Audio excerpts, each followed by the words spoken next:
Hey everyone, Reverend Sarah Grady from St. Paul's United Church in Paris. I'm checking in, wondering how you're doing. And I have just a couple of announcements before I do a little reflection for you today. That's the quick reminder that we do have our online silent auction still happening. And there's some really great items up for auction. There's already been lots of bids made, so if you've made a bid on something, keep your eye on it. If you haven't had a chance to look through the items up for auction and would like to make a bid, please check out the link. I know Karen has sent that out through our e-blast, our newsletter that is sent out each week. It's also available on our Facebook page here if you're watching through there.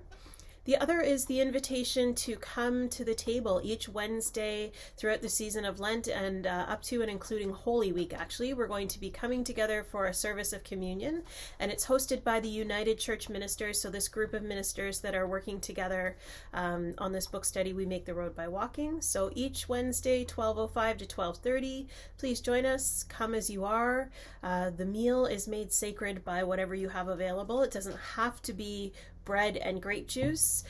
So join us. It was lovely last week. Our first session went really well. We had close to 50 people on our Zoom call last week. So really wonderful to be in community with such a variety of people from all over the place. Join us tomorrow if you need the link for that. Again, I'll post it in our Facebook group, and also Karen will send that out in our e-blast as well. You can also find that on the Islington United Church website. They have the Zoom link posted there. So this past Sunday, I was talking about a bit of a touchy subject for some people and really wonderful for others, and that is the subject of tradition. And it's such an interesting thing to think about in the church in particular. We kind of get stuck in our traditions. We think that we have to stick to something in order to make it meaningful, to carry on the things that the generation before us did, and to keep things sacred and special. And sometimes that works and it's really great. And other times we get so stuck in tradition, we don't even know why we're doing something in the first place. Like, why did it happen in the first place and why are we still doing it? It probably doesn't make sense anymore.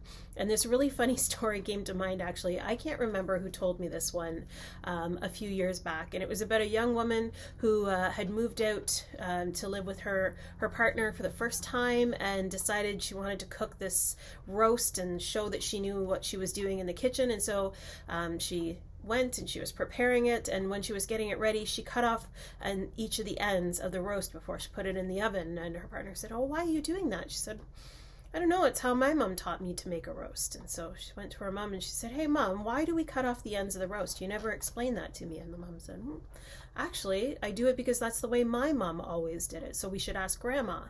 And so they went out to Grandma and they said, "Grandma, why did you cut off the ends of the roast?" Grandma said, "Well, actually, it's the way my mom taught me, and I'm not sure." And so they went off to the nursing home back in the time when you still could do such a thing easily. And off they went to Great Grandma, 98 years old, and they said, "Great Grandma, like, why did you cut off the ends of the roast?" And Great Grandma said, "Well, I had a roasting pan that was really, really small, and I couldn't fit the roast into it for the size that we needed, so I'd always cut off the ends and cook them separately."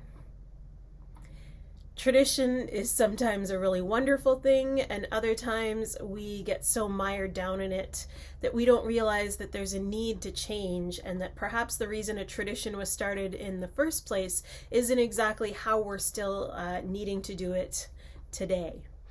So I wonder for you, think of some traditions, some church traditions perhaps that you're missing or that have evolved and grown and become even more meaningful for you over the years.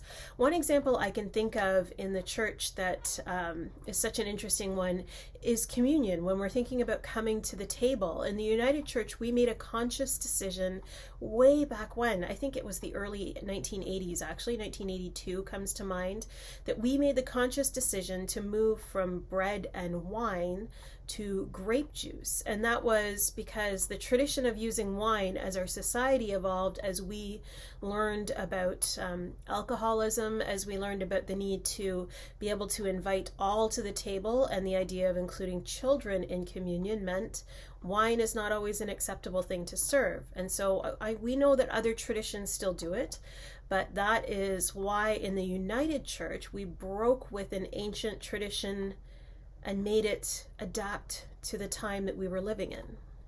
So that's an interesting example from our own United Church history. I'm wondering if you have some that you can think of and share with us.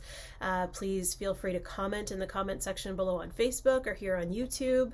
Give us a call, send me a text or an email. You know how to reach me, and I love having these conversations with you. I hope that you are getting something out of them each week, and I hope that wherever you are and whatever you're doing this week, you are safe, you are healthy, and then I'll get to see you soon.